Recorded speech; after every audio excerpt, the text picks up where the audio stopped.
இத்தனை ஆண்டு காலமாக வந்து தமிழகத்தில் இல்லாமல் திருப்பரங்குன்றம் பகுதியில் வந்து இவ்வளோ பெரிய மதத்தின் ரீதியான சென்சிட்டிவான பிரச்சனை போயிட்டு இருக்கு. அதை எப்படி பார்க்குறீங்க? இந்த விவகாரத்தில் யார் பாதிக்கப்படுறாங்க அப்படின்னு பார்த்தீங்கன்னா இந்துக்களும் பாதிக்கப்படுறாங்க, இஸ்லாமியர்களும் பாதிக்கப்படுறாங்க. பிரச்சனை பண்ணுறது வந்து யாருன்னு பார்த்தீங்கன்னா பிஜேபி தான் பிரச்சனை பண்ணுறாங்க. இந்துத்துவ ஆர்எஸ்எஸ் வலதுசாரி கும்பல் தான் பிரச்சனை பண்ணுறாங்க. ஆடு கோழியை இங்கிருந்து மேலைக்கு மேலே கொண்டு போய் அங்கே நேர்த்திக்கரண் செலுத்தி சாமியை கும்பிட்டு அப்புறமா சமைச்சு சாப்பிட்டு வருவாங்க. இது ரொம்ப காலமாக நடந்துகிட்டு இருக்கிற ஒரு சம்பவம். இப்போ திடீர்னு வந்து ஆஹா இது சைவ மலை, இது அசைவத்தை சாப்பிட்டு புனிதத்தை கெடுக்கிறாங்க. இப்போ முருகன் வந்து சைவ கடவுள் சொல்ல வராங்க எச்ராஜா. அப்படிதான் சொல்றாங்க. முருகன் சைவ கடவுளா இருக்க முடியுங்க? இந்து மதத்தினோட முக்கியமான கடவுள் முருகன் தமிழ் கடவுள். ஒரு குடும்பம் போய் மேல வந்து தர்காவுக்கு போகும்போது தடுத்து நிறுத்தி இருப்பதே ஒரு காவல்துறை அதிகாரி தான். ஸ்டே ஆர்டரின் படி தான் வந்து தடுத்து நிறுத்தினாங்கன்னு சொல்றாங்க. ஒரு ஸ்டே என்ன ஸ்டே ஆர்டர் இருந்துச்சு? ஏங்க இந்த அரசால எந்த விஷயத்தையுமே உளவுத்துறை மூலமாகவும் காவல்துறை மூலமாகவும் சரிவர நடத்த முடியல அப்படிங்கிறதுக்கு ஒரு மிகச்சிறந்த உதாரணம் தாங்க திருப்பரங்குன்றம் சம்பவம். இந்த விவகாரத்தை வந்து திமுக அரசு அனுமதிக்குன்னு குற்றச்சாட்டு இல்ல. இந்த விவகாரத்தை திமுக தெரிஞ்சு அனுமதிக்குதோ எனக்கு சந்தேகம் வருதுல்ல. இப்போ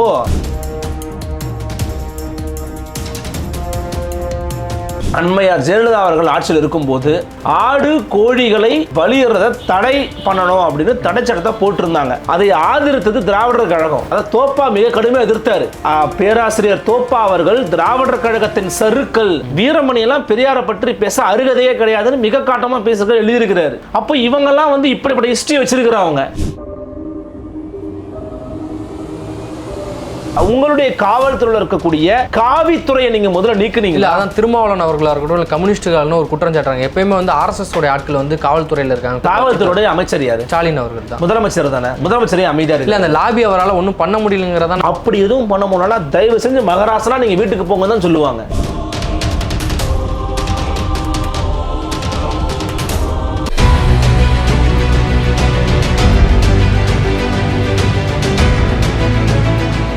அன்னை பர்னிச்சர்ஸ், அன்னை திருமண சீர்வரிசை பொருட்கள், டிவி, ஃபிரிட்ஜ், வாஷிங் மெஷின் உள்ளிட்ட 200க்கும் மேற்பட்ட பொருட்கள் அடங்கிய திருமண சீர்வரிசை ரூபாய் 99,000 மட்டுமே. தமிழகம் முழுவதும் இலவச டோர் டெலிவரி. தொடர்புக்கு 7550144440 9345044044. சாட்டை நேயர்களுக்கு வணக்கம். இன்றைய நேர்காணல் நம்முடன் இணைந்திருப்பவர் ஊடகவியலாளர் திரு அருள்மொழிவர்மன் அவர்கள். வணக்கம். வணக்கம். நலமா இருக்கீங்களா? நல்லா இருக்கேன். நீங்க எப்படி இருக்கீங்க? நல்லா இருக்குண்ணா.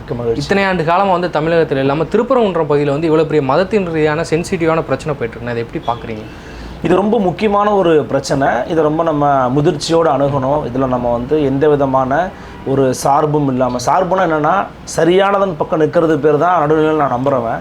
அந்த அடிப்படையில் இந்த விவகாரத்தில் யார் பாதிக்கப்படுறாங்க அப்படின்னு பார்த்தீங்கன்னா இந்துக்களும் பாதிக்கப்படுறாங்க, இஸ்லாமியர்களும் பாதிக்கப்படுறாங்க. வித்தியாசமாக சொல்ல நினைக்க வேண்டாம். பிரச்சனை பண்ணுறது வந்து யாருன்னு பார்த்தீங்கன்னா பிஜேபி தான் பிரச்சனை பண்ணுறாங்க. இந்துத்துவ ஆர்எஸ்எஸ் வலதுசாரி கும்பல் தான் பிரச்சனை பண்ணுறாங்க. அங்கே இவர்களால் பாதிக்கப்படுவது இந்துக்களும் இஸ்லாமியர்களும். அந்த டோன் தான் எடுக்க விரும்புகிறேன். ஏன் பிரச்சனை காரணமே வந்து அங்கே போயிட்டு பிரியாணி சாப்பிட்டா ஒரு எம்பி வந்து இதை செஞ்சிருக்க கூடாதுன்னு சொல்லி அவர் மேலே குற்றம் சாட்டுறாங்க. இதெல்லாம் வந்து மடைமாற்றும் யுக்தி, பொய் பிரச்சாரம், போலி பிரச்சாரம். இதன் மூலமாக தங்களுடைய மதவழியிலான ஒரு கட்டமைப்பை தமிழ்நாட்டுக்குள்ள நிறுவிட முடியுமான்னு வந்து பிஜேபி நினைக்கக்கூடிய ஒரு முயற்சி. இதை பல மாநிலங்களும் முயற்சி பண்ணி பார்த்தாங்க, தமிழ்நாட்டிலையும் முயற்சி பண்ணி பார்த்துருக்குறாங்க. இதுக்கு முன்னாடி சென்னிமலை முயற்சி பண்ணாங்க, அது கைகூடலை. திருநெல்வேலியில் முயற்சி பண்ணாங்க, கைகூடலை. இப்போ திருப்பரங்குன்றத்துக்கே வந்துட்டாங்க. முருகனை வந்து கையெடுத்தா இங்கே வேலைக்கு ஆகும் போல தெரியுது, முருகனுக்கு இங்கே ஓட்டிருக்கும் போல தெரியுது. அப்போ ஏன்னா இப்போ ரீசெண்டாக சீமான் வந்து பல ஆண்டுகளாக முப்பாட்டன் முருகன் சொல்கிறாரு, முருகனுக்கான வீரத்தமிழர் முன்னணி வந்து நடத்தினாரு, அப்புறம் நிறைய விஷயங்கள் பண்ணாரு. அவர் பக்கம் ஒரு கிரேஸ் இருக்குது. இப்போ நம்ம முருகனை கையெடுப்போம் தான் வேலையாத்திரெல்லாம் பண்ணாங்க. அது நீட்சியாக இன்னைக்கு வந்து பார்த்தீங்கன்னா முருகர் இருக்கக்கூடிய, அதாவது முதல் படைவீடுன்னு சொல்லுவாங்க திருப்பரங்குன்றத்தை, அந்த திருப்பரங்குன்றத்தை சூஸ் பண்ணி இங்கே பிரச்சனை பண்ணலாம், இதை ஊதி பெருசாக்கலாம் அப்படின்னு பிஜேபி முயற்சி பண்ணியிருக்குது. பிஜேபி செய்த முயற்சிகளுக்கு தெரிந்தோ தெரியாமலோ அப்படின்லாம் நான் மழுப்ப விரும்பலை.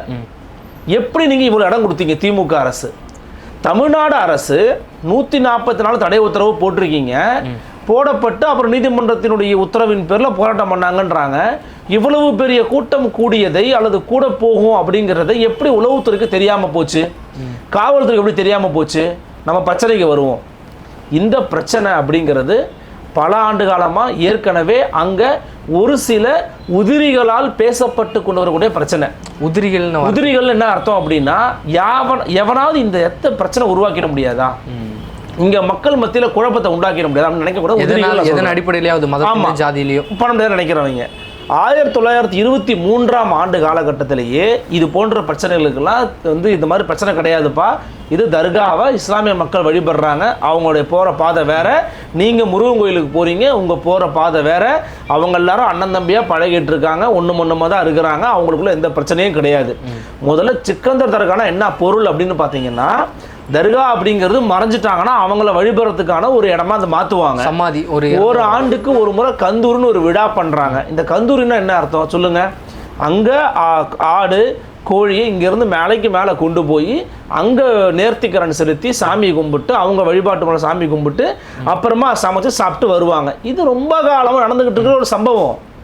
இப்போ திடீர்னு ஆஹா இது சைவ மலை, இது இந்த சைவத்தை சிதைக்கிறாங்க, இதை அசைவத்தை சாப்பிட்டு புனிதத்தை கெடுக்கிறாங்க. இந்த புனிதம் அப்படின்னு சொல்றது என்ன பொருளை சொல்றீங்க நீங்க? இப்ப முருகன் சைவ கடவுள்னு சொல்ல வராங்க எச்ராஜா? அப்படிதான் சொல்றாங்க. முருகன் சைவ கடவுளா இருக்க முடியுங்க? இந்து மதத்தினோட முக்கியமான கடவுள் முருகன் தமிழ் கடவுள். முருகன் குறிஞ்சி நிலத்தின் தலைவன் போற்றப்படுறான். குறிஞ்சி நிலம் அப்படிங்கிறது தமிழுடைய திணை வகைகளை. குறிஞ்சி நிலம்னா என்னன்னு படிச்சு பாருங்க. மலையும் மலை சார்ந்த இடமும். மலைகள்ல என்ன கிடைக்கும் உங்களுக்கு? பழங்கள் கிடைக்கும், கிழங்கு கிடைக்கும். அதுக்கு அடுத்தபடியாக உங்களுக்கு பார்த்தீங்கன்னா விலங்குகள் கிடைக்கும், பறவைகள் கிடைக்கும். வேட்டையாடி உண்ட மனிதனாகத்தான் நிச்சயமா முருகன் இருந்திருப்பான். குன்றுகள் தோறும் குமரன் சொன்னான். அப்ப எல்லா மலைகள்லையும் எல்லா குன்றுகள்லையும் குமரன் இருந்திருப்பான், முருகன் இருந்திருப்பான். ஒரு மூதாதையை நம்ம பார்க்குறோம், வழிபடுறோங்கிறது தான் தமிழருடைய மரபு, திணை வழி மரபு. அப்படி இருக்கிற ஒரு முருகன் அசைவத்தை அங்கே போய் வச்சு முருகனுடைய புனிதத்துவத்தை கெடுக்கிறாங்கன்னு சொல்கிறது அப்பட்டமான பொய், திருவிவாதம். முதல்ல அடிப்படையில் இன்னொரு விஷயம் கேட்டுக்கோங்க. சில ஆண்டுகளுக்கு முன்னாடி அண்மையார் ஜெயலலிதா அவர்கள் ஆட்சியில் இருக்கும்போது ஆடு கோழிகளை இந்த மாதிரி பலியிறதை தடை பண்ணணும் அப்படின்னு தடை சட்டத்தை போட்டிருந்தாங்க. அம்மையார் ஜெயலலிதா போட்டிருந்தாங்க. அம்மையார் ஜெயலலிதா அதை போட்ட போது தமிழ்நாடு முழுக்க, எப்படி தமிழ்நாடு முழுக்க பார்த்தீங்கன்னா அதுக்கு எதிர்ப்பு கிளம்புச்சு. எதிர்த்து போராடினது யார்? இஸ்லாமிய மக்களா? இல்ல, இந்துக்கள் போராடினாங்க. இந்துக்கள்னு சொல்லக்கூடாதாங்க போராடினாங்க. ஏன் போராடினாங்க? அது கோயிலில் எங்களுடைய வழிபாட்டு உரிமை, நாங்கள் ஆண்டாண்டு காலமாக பின்பற்றிக்கிட்டு இருக்கிறோம், இன்னைக்கு நீங்கள் ஏன் இதெல்லாம் தடை போடுறீங்க அப்படின்னு அம்மையார் ஜெயலலிதாவுக்கு எதிராக மக்கள் வெகுண்டு எழுந்தாங்க. இல்லை, இந்த இந்துத்துவ பற்றி பேசுகிறவங்களாம் என்ன சொல்கிறாங்கன்னா, காலங்காலமாக நடக்குதுன்னு நீங்கள் சொல்கிறீங்க, அப்படின்னா காலங்காலமாக இங்கே சாதி இருக்குது, அதை ஒழிக்க நீங்கள் ஏன் பேசுகிறீங்க? அப்படின்னா காலங்காலமாக இந்த பகுதிக்கோ இந்த நேரத்தையே தேவைப்படாட்ட அதை நீக்கிறதான ஒரு சரியான அப்படிலாம் கிடையாது தம்பி. லீகல் அடிப்படையில் தான் பார்க்க முடியும். லீகலாக பார்த்தீங்க அப்படின்னா இதை இப்போ நீங்கள் கோர்ட் பார்வையில் பார்க்குறீங்க, சட்டத்தின் பார்வையில் அணுகுறீங்க அப்படின்னா யூசேஜ் அண்ட் கஸ்டம்ஸ்னு ஒரு விஷயம் இருக்குது.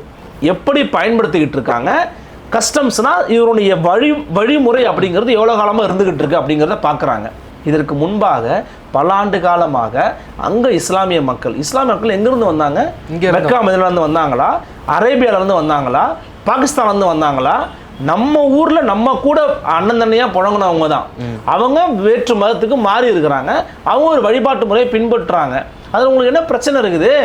இவ்வளவு ஆண்டுகளாக பின்பற்றிக்கிட்டு இருந்த ஒரு விஷயம் தான் திடீர்னு அது ஒரு பெரிய பிரச்சனை மாதிரி போதாகரப்படுத்துறதுடைய விளைவை நம்ம புரிஞ்சுக்கணும். காரணம் என்னவா இருக்கும்னு நினைக்கிறீங்க? மதத்தை வச்சு அரசியல் பண்ணலாம் தான். பிஜேபிக்கு என்ன அஜெண்டா இருக்க முடியும்? இத்தனை ஆண்டு காலம் இல்லை தமிழ்நாட்டில். அதுதான் தம்பி, இப்போ உங்களுக்கு வேற வழி இல்லைல்ல. பேசுறவர்கள்லாம் நம்ம இல்லவே இல்லை, நம்ம டாக் ஆஃப் த டவுன்ல இல்லவே இல்லை. வருவோம், பண்ணுவோம். நம்மளுடைய பழைய கால அரசியல் என்ன? மத வழி அரசியல். அது மூலமாக இந்துத்துவ பெரும்பான்மை நிறுவுவது. அதற்கு திமுகவை தான் நம்ம எதிர்க்கணும். திமுகவை தாலிபான் அரசுன்னு ஒருத்தர் பேசுறாரு, இது அயோத்தியை தொடங்குவோன்றாரு. நீங்க அவர் மீது நடவடிக்கை எடுக்க போறீங்க. அவர் மீது இப்போ வரைக்கும் ஒரு சின்ன எஃப்ஐஆர் கூட பதிவு பண்ணப்படல. ஏங்க தாலிபான் அரசுன்னு சொல்றாருங்க, உங்களை தீவிரவாத அரசுன்னு தான் சொல்றாரு. அந்த மாதிரி தான் சொல்றாரு. ஆனா இவங்களே போய் தாலிபான் அரசோட போய் ஒப்பந்தம்லாம் போடுவாங்க. இந்திய ஒன்றிய அரசு அது தனியா பண்ணுவாங்கன்னு வச்சுக்கோங்களேன். இப்போ நாம கேட்குற கேள்வி என்ன அப்படின்னா, இவங்க இந்த விவகாரத்தில் திமுக அடுத்த நிலைப்பாடுகள் என்ன? இந்த இஸ்லாமிய மக்கள் அங்கே போய் ஒரு குடும்பம் போய் மேலே தர்காவுக்கு போகும்போது தடுத்து நிறுத்தி இருப்பதே ஒரு காவல்துறை அதிகாரி தான். அங்க இருந்தா பிரச்சனை வந்து பூதாகரமாகுது, மிகப்பெரிய ஒரு இஷ்யூவா மாறுது. ஸ்டே ஆர்டரின் படி தான் வந்து தடுத்து நிறுத்தினாங்கன்னு சொல்றாங்க. இப்பெல்லாம் ஒரு ஸ்டே, என்ன ஸ்டே ஆர்டர் இருந்துச்சு? இல்ல அரசு தரப்புல வந்து இந்து முன்னணி ஆல்ரெடி வந்து ஸ்டே வாங்கி வச்சிருந்தாங்க, மேல வந்து பலியிட. அப்ப இந்து முன்னணிக்கு சொல்றபடி கேட்கணும், நீங்க யார் அப்ப? ஏங்க இந்த அரசால எந்த விஷயத்தையுமே உளவுத்துறை மூலமாகவும் காவல்துறை மூலமாகவும் சரிவர நடத்த முடியல அப்படிங்கிறதுக்கு ஒரு மிகச்சிறந்த உதாரணம் தாங்க இந்த மதுரையில திருப்பரங்குன்ற சம்பவம். நான் சொல்ல இந்த விவகாரத்தை வந்து திமுக அரசு அனுமதிக்குன்னு குற்றச்சாட்டு இல்ல, இந்த விவகாரத்தை திமுக தெரிஞ்சு அனுமதிக்குதோ எனக்கு சந்தேகம் வருதுல்ல. இப்போ அங்கே பிஜேபிக்காரங்க அத்தனை பேர் கூட்டிட்டாங்க. இப்போ இஸ்லாம் மக்கள் என்ன நினைப்பாங்க?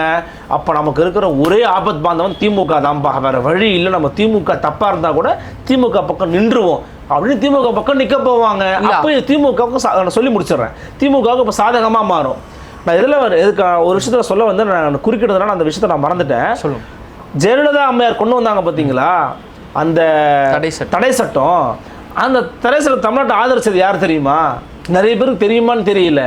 அதை ஆதரித்தது திராவிடர் கழகம்.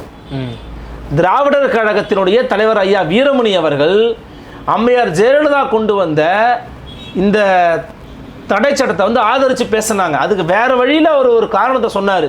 ஆமாம் இதெல்லாம் வந்து தப்பு தான், இதெல்லாம் வந்து கொண்டு வரக்கூடாது, இந்த அம்மா பண்ணது சரிதான், ஏன்னா இது வந்து இந்த சிறுதெய்வ வழிபாடு அப்படின்னு போயிடுறாங்கன்னு சொன்னார். அதை தோப்பா மிக கடுமையாக எதிர்த்தார். பேராசிரியர் தோப்பா அவர்கள் திராவிடர் கழகத்தின் சருக்கள் வீரமணியெல்லாம் பெரியாரை பற்றி பேச அருகதையே கிடையாதுன்னு மிக காட்டமாக பேசுகிற எழுதியிருக்கிறாரு. அப்போ இவங்கெல்லாம் வந்து இப்படிப்பட்ட ஹிஸ்ட்ரி வச்சிருக்கிறவங்க. இவங்க வந்து இந்த இடத்துல நீங்கள் இது அனுமதி கொடுக்காம மக்களுக்காக நின்றுப்பாங்க நினைக்கிறீங்களா? நீங்கள் என்ன பண்ணியிருக்கணும்? முதல்ல மக்கள் அங்கே ஒத்துமையாக இருக்கான், மக்கள் தெளிவாக இருக்கான். ஆனால் பிஜேபி பண்ணுற அரசியலை ஸ்மெல் பண்ணியிருக்க வேண்டாமா? மதத்தை வச்சு அரசியல் பண்ண தெரிஞ்சிருக்க வேண்டாமா?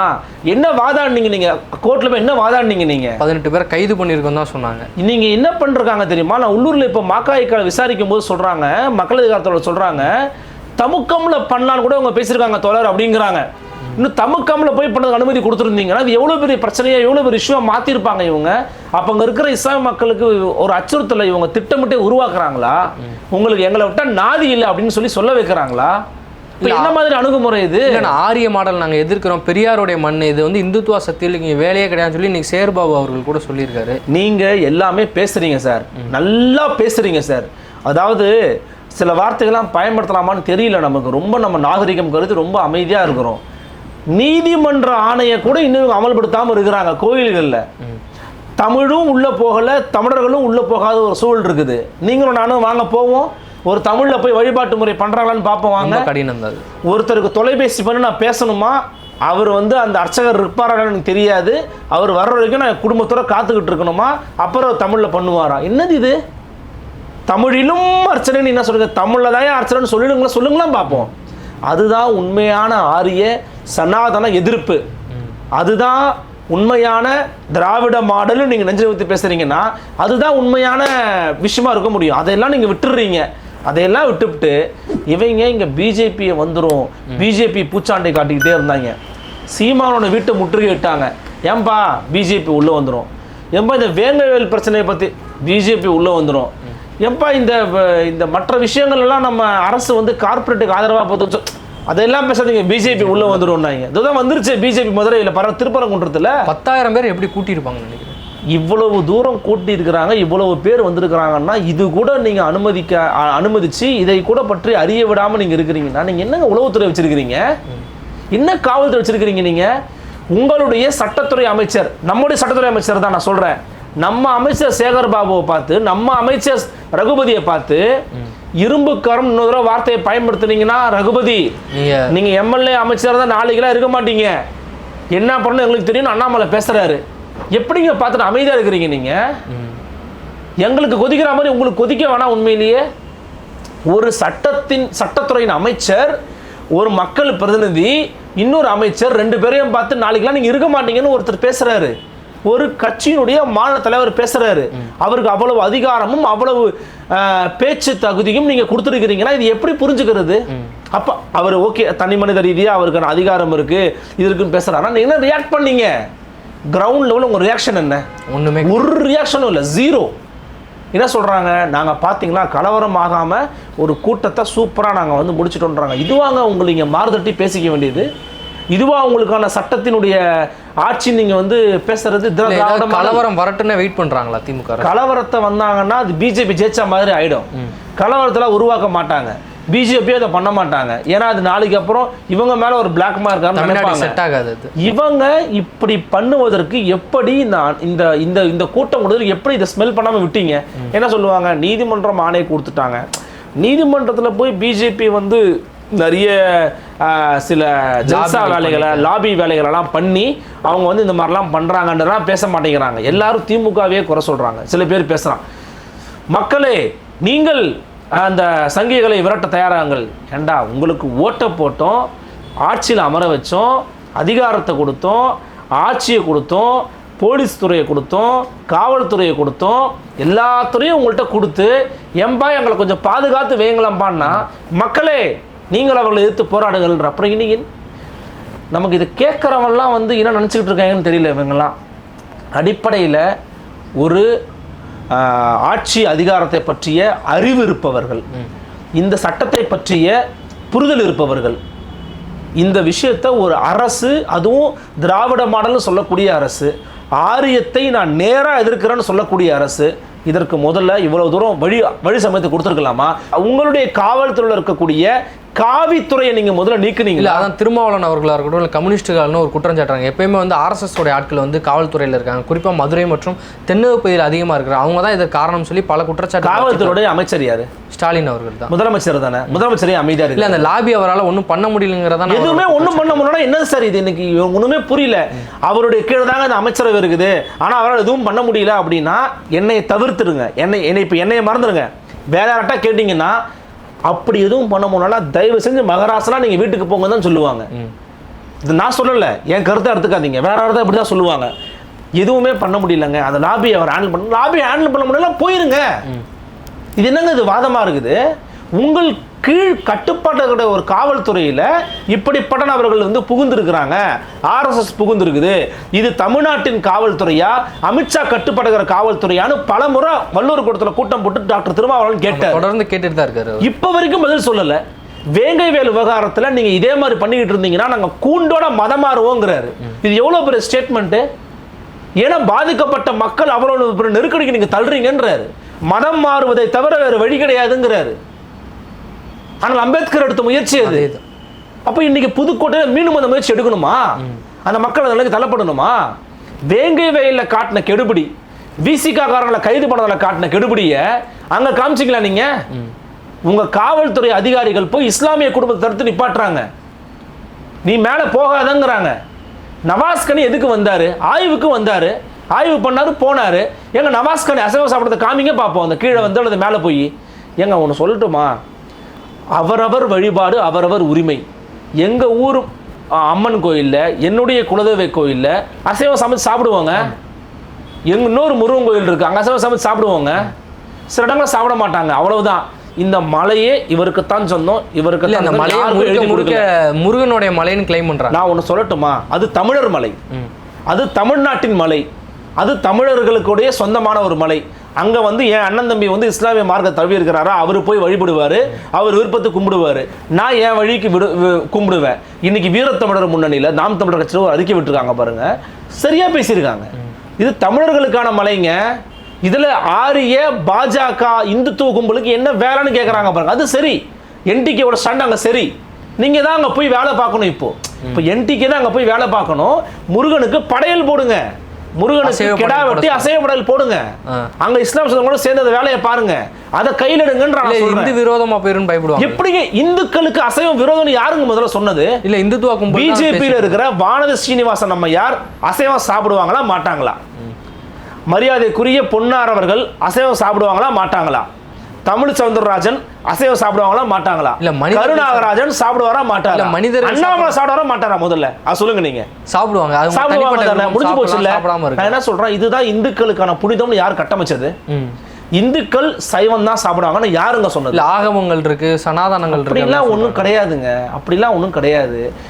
இந்துக்கள் இதைத்தான் சாப்பிடணும், முஸ்லிம்கள் இதைத்தான் சாப்பிடணும் இல்லை. ஒரு மனிதனுடைய தனிப்பட்ட உணவு பழக்க வழக்கத்தில் யாரும் தலையிடவே கூடாது. கண்டிப்பா. நான் அசைவம் சாப்பிட மாட்டேன், திருமாவளவன் சாப்பிட மாட்டாரு, இன்னொருத்தர் சாப்பிட மாட்டாருங்கிறதுக்காக எல்லாருமே சாப்பிடக்கூடாதுன்னு சொல்றதே ஒரு வன்முறை தான். கண்டிப்பா. சரி, அதை கூட விட்டுருவோம். யூசேஜ் அண்ட் கஸ்டம்ஸ் நான் சொன்னேன்ல, அது சட்டப்படி பார்த்தீங்கன்னா இவ்வளவு நாளாக பின்பற்றிட்டு இருக்கிற ஒரு முறை, நூற்றாண்டுகளுக்கும் மேலாக ஒரு முறையை வழிபட்டுக்கிட்டு இருக்காங்க, பின்பற்றிக்கிட்டு இருக்காங்க. சட்ட ரீதியாக நீதிமன்றத்துக்கு போய் அப்படி தீர்ப்புகள் வந்துருச்சுங்க, அது அவங்களுக்கு தான் சொந்தம்னு மீண்டும் மீண்டும் அதை பூதாகரப்படுத்தி அதை பெரிய பிரச்சனையாக மாற்ற முயற்சி பண்ணுறதுனா 26 தேர்தலுக்கான ஒரு இது இருக்கலாம், அது கூட பண்ணலாம். ஆனால் அதற்கு வழி சமைத்து கொடுப்பது யாருங்கிறதா என் கேள்வி. உங்க காவல்துறை உங்க கட்டுப்பாட்டில் இல்லையா? அப்ப உங்க காவல்துறையில காவித்துறையா மாறி போச்சுன்னு சொல்லக்கூடிய விஷயத்துக்கு ஏன் இடம் கொடுத்தீங்க? ஏன் நீங்க அதை பண்ணல? பல ஊடகவியலாளர்கள் ஒரு சந்தேகம் வைக்கிறாங்க, இந்த விவகாரத்தை வந்து திமுக வந்து வேணுக்குனே வந்து வளர விடுறாங்க. 2026 தேர்தலுக்கான ஒரு வழிமுறை என்ன பண்ணலாம்னா, எப்படி இருக்கலாம்னா, சில பேர் என்ன சொல்றாங்கன்னா பிஜேபி வெர்சஸ் டிஎம்கேன்னு கிரவுண்டை மாத்திடுவோம், ஏடிஎம்கேக்கு பதில். ஆமா, மாத்திடுவோம்.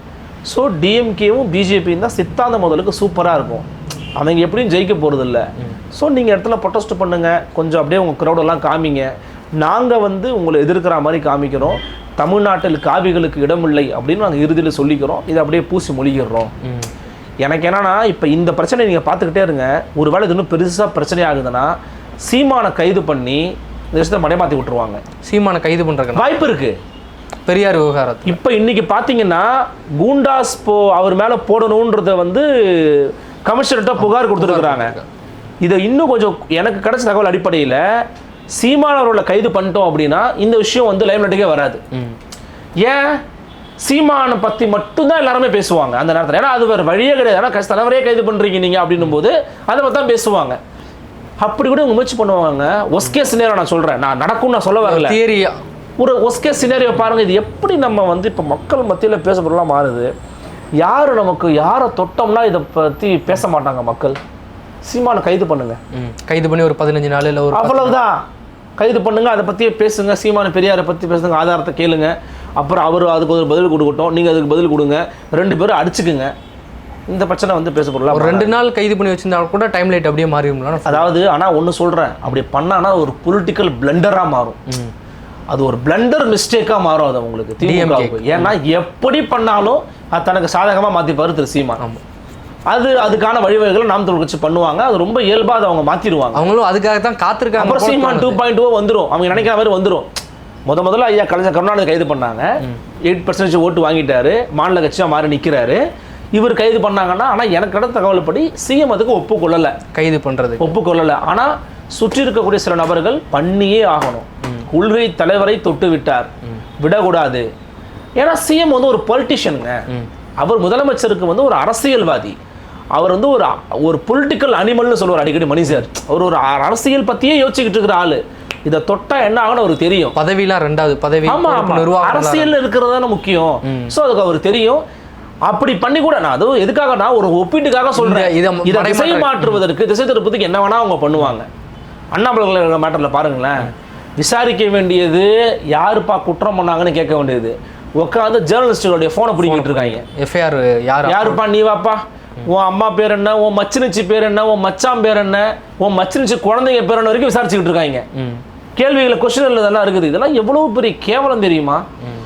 இப்படி மடைமாற்றும் ஒரு விதமாக இதை ஊற்றி முடுவதற்கு வாய்ப்பு இருக்கு. ஆனால் நம்முடைய கோரிக்கை என்னன்னா, அங்கே மக்கள் ஒற்றுமையாக இருக்கான், அந்த ஒற்றுமையை பலப்படுத்துங்க, அங்கே மக்கள்கிட்ட போய் பேசுங்க.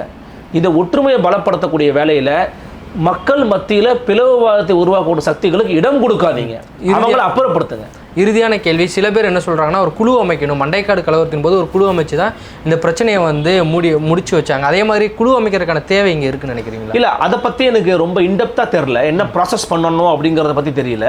ஆனால் இந்த விஷயத்தை இத்தோட இவங்க நிப்பாட்டி அந்த பிளவுவாதத்தை உருவாக்கக்கூடிய கும்பலுக்கு ஒரு அடக்குமுறையை அவங்க மேலே வந்து இந்த நேரத்தில் நீங்கள் வந்து பண்ணியே ஆகணும். ஏன்னா இது வந்து சமூக விரோதிகள் இவங்கெல்லாம்.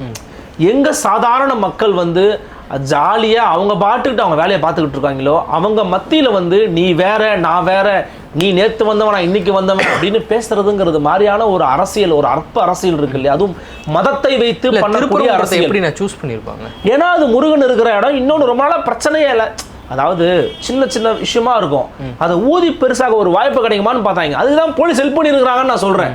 திருப்பரங்குன்றம் ஏன் சூஸ் பண்ணான்னு கேட்குறீங்களா? திரும்ப திரும்ப கொஸ்டினுக்கு என்ன ஆன்சர்னா, அதுக்கான ஒரு சாத்தியக்கூறை அமைத்து கொடுத்து விட்டார்கள். திமுக அரசும் காவல்துறை அமைச்சு கொடுத்துருக்காங்க. திமுக ஏன் வேடிக்கை பார்த்துச்சு? அங்க இருக்கிற தோழர்கள் கேட்கறாங்க, மக தோழர்கள் கேட்கறாங்க, வினவுலக ஒரு கட்டுரை போட்டிருக்கிறாங்க, அங்க இருக்கிற மக்கள் அதிகார தோழர்கள் அதை எதிர்த்து வேலை பார்த்துருக்காங்க, ஸ்பாட்ல இருந்திருக்கிறாங்க. அவங்க கேட்கறாங்க, எப்படிங்க போலீஸ் இதை அனுமதிக்கிறாங்க, போலீஸ் என்னங்க இப்படி பண்றாங்க, இன்னொரு இந்து முன்னணியாக போலீஸ் செயல்படுறாங்க, அங்க திருப்பரங்குன்றத்தில் போலீஸ் செயல்படுறாங்கன்னு கட்டுரைகள் வந்திருக்குது. இடதுசாரி தலைவர்கள் எழுதியிருக்கிறாங்க, இயக்கங்கள் எழுதியிருக்கிறாங்க. அப்படின்னா அங்க நீங்க களை எடுங்க, முதல்ல அங்க களை எடுங்க, உங்க அதிகாரத்தை பயன்படுத்துங்க, உங்க ஆட்சியை பயன்படுத்துங்க, உங்க திராவிட மாடல் பேனரை களத்துல போய் வைங்க, திராவிடத்தை களத்துல போய் வைங்க, காமிங்க. அளவுல இருக்கிற ஊடகத்துல பேனரை பயன்படுத்தி லாபி பண்ணி தன் சுயலாபம் தேரக்கூடிய தற்குறிகள்ட்ட இருந்து இந்த பேனர்லாம் விடுவீங்க. முதல்ல இப்படி பண்ணிக்கிட்டே இருந்தீங்கன்னா சுய அழிவுக்கு வழிவகுக்கும். அது கம்பு சுத்திக்கிட்டே இருக்கிறது பூட்டி அறையில் உட்கார்ந்து கொண்டு. இதனால 10 பைசா பிரயோஜனம் கிடையாது. கிரவுண்ட்ல பிஜேபி உள்ள வந்துடும், பிஜேபி உள்ள வந்துடும். நீங்க ஊடகத்தில் பேசுறீங்களா, உள்ள வந்துட்டான் 10,000 பேர் எப்படி கூட்ட முடியுது? போய் பேசி அங்க விரட்டுங்க அப்படிங்கிறது போக மாட்டாங்க. ஏன் போக மாட்டாங்கன்னா பயம். போனோம்னா என்ன ஆயிரம் போதோ, நம்ம இங்கிருந்தே பேசிடுவோம், இங்கிருந்தே நம்ம கம்பு சுற்றுவோம், தூரமாக கம்பு சுற்ற வேண்டாம் அப்படி கம்பு சுற்றிக்கிட்டு இருக்காங்க. இதெல்லாம் அரசியலுக்கு வேகவே வேகாதது. உங்களுடைய அமைச்சரை எதிர்த்து, நம்ம அமைச்சரை எதிர்த்து பாஜகவின் மாநில தலைவர் பேசுறாரு.